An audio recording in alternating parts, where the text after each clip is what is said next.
Hey, this video is on field day ideas and some strategies for integrating PE standards and other content areas into field day.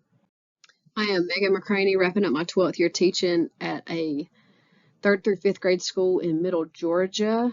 I got my bachelor's in health and PE from Georgia Southern, minor in coaching. Then I got my master's from Georgia Southern in kinesiology. I just recently finished my specialist in curriculum and instruction, and now I'm working on my doctorate in curriculum instruction from Piedmont University. Benefits of field day. Not that we have an option, but it encourages physical activity and fitness. It promotes teamwork and cooperation, provides opportunities for students to demonstrate mastery of their PE skills, integrates learning from other content areas like math, science, ELA, and it enhances school spirit and community involvement.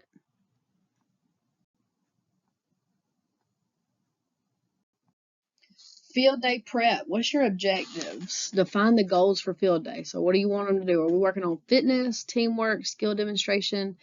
And then you align your physical activities, any activity that you're doing, with the standards and other academic content area if that's what you prefer. So we might need committees. For me, currently, I am the committee, which is frustrating. So next year, I've kind of established a few of our PTO parents who are on our PTO board have volunteered to just meet with me and just help me brainstorm, think through some logistics, assign roles and responsibilities to ensure a smooth event, and then develop a schedule. You create a detailed schedule, set up cleanup times. For me, like for my to-do list, I start it about a month out. And so every task is given a time frame. When does this task need to be done? When do I have to have this done? So I have a to-do list for the morning of field day, all the way up, leading up to it, to morning of, lunchtime, what do I need to do, end of the day, what do I have to do, and just all of that. So plan for rotation to ensure all students participate in multiple activities. So a few different example themes and activities for field day. We've got our Olympic Games theme. So we've got track and field events, sprints, relays, long jump, gymnastics routine, tug of war. And I like to talk about the history and significance of the Olympics beforehand. So every team has a country, and their countries, they all have the option to purchase a shirt if they would like with their country on there. Some of them prefer to make their own, whichever works, but they get points for bringing in a fact about their country. They get all kinds of, you can incorporate so much with social studies, with the Olympics, history, all that. Emphasize fair play and following rules, and then ensure proper warm-up and cool-down exercises. We don't want to go out there and sprint and pull a hamstring. If I were to do that as an adult, I know I would, and it probably wouldn't happen to an 8-year-old, but we still need to put in play that knowledge is there, that it needs to happen, so let's start practicing at a younger age. Adventure challenge theme. We have obstacle courses, treasure hunts, climbing walls, so you're incorporating problem solving and teamwork challenges, and that can align with math and science standards. Think about escape rooms and how that would go. There are resources where you can purchase everything you need to create your own PE escape room, and those are available online. I haven't ever purchased any of those, but I've seen that available. I've contemplated it, but I created one of my own. It's very simple, not even worth duplicating to share, but just you had to solve a math problem, and it gave you a 4-digit answer, and that 4-digit answer was the key that you would need to go on to the next thing. So it's super easy to start with the template and then go from there. Provide safety briefings and spotters for challenging activities like climbing walls, and then encourage teamwork and communication.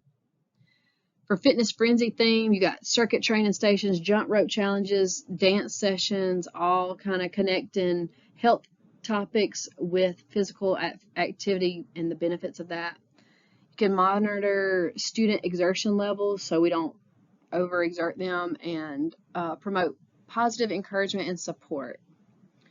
Water day fun. You can have balloon tosses, sponge relay races, slip and slides. Discuss the importance of water, its importance in science, and so that that would be helpful. We have a game that we do called Fire, Water, Ice, and that is from openphysed.org. You can look that up. It's free. It's a fun game. That's what we play that as well, and it ensures students to have fun. They're playing with water. They're playing water games. They really enjoy that. But we got to bring the right clothes and sunscreen, so a little prep ahead of time is necessary.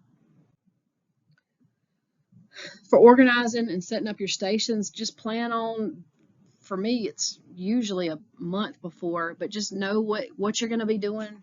Prep the kids for that, get all the equipment that you need for that, and have that ready. I like to have it sitting out the night before, so when I get to school the morning of, it's there. You just take it to the station, set it up, it makes it so much easier. Student rotation, I use a schedule, and I have used a schedule to ensure all students participate in an activity.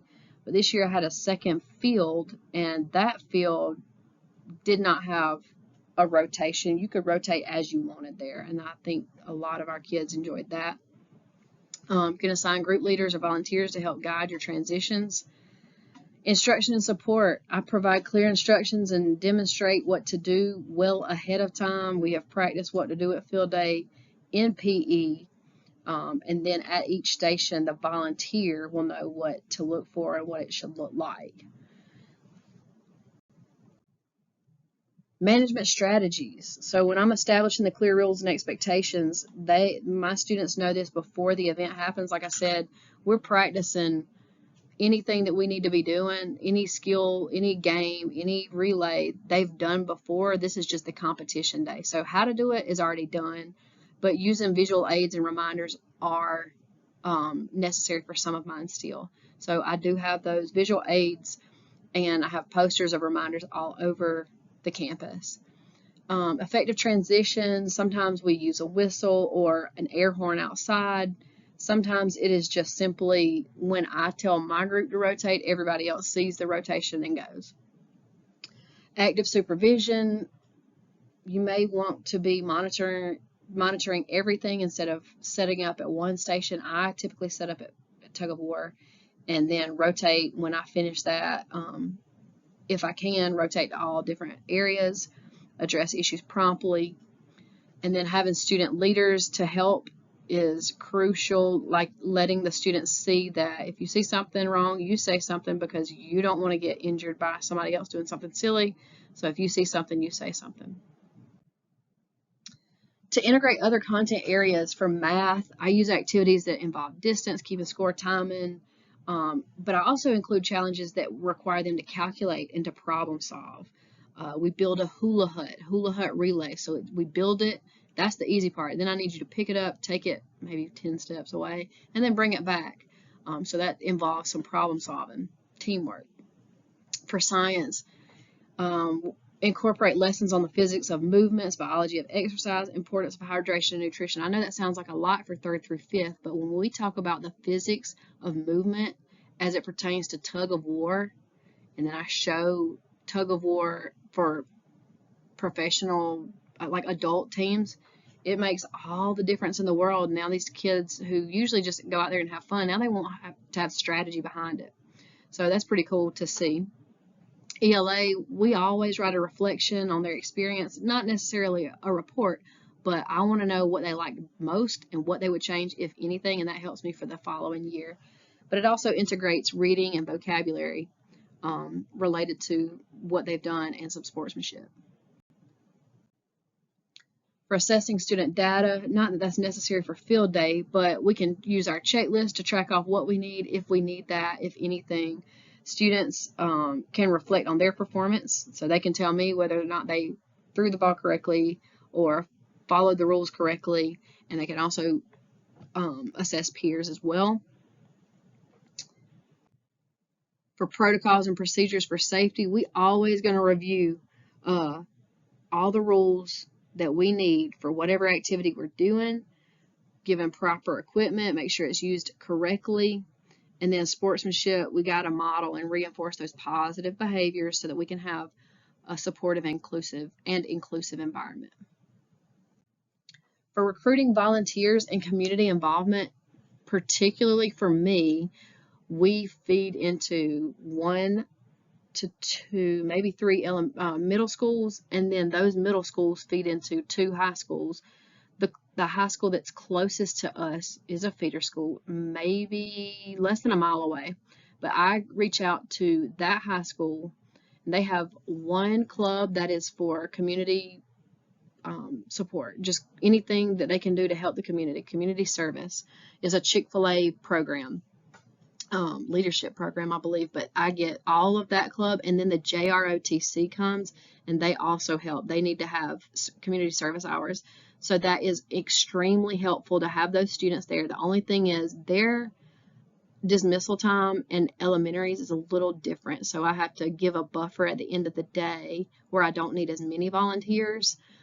So I just plan for that. But that is one really, really helpful way to get at least 50 high school students that are responsible enough to choose to be in these extracurricular activities, and so that really helps.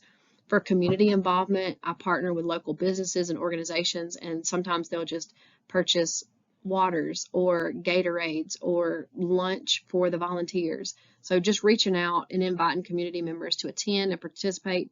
Parents come, they show up, they love it, they're everywhere.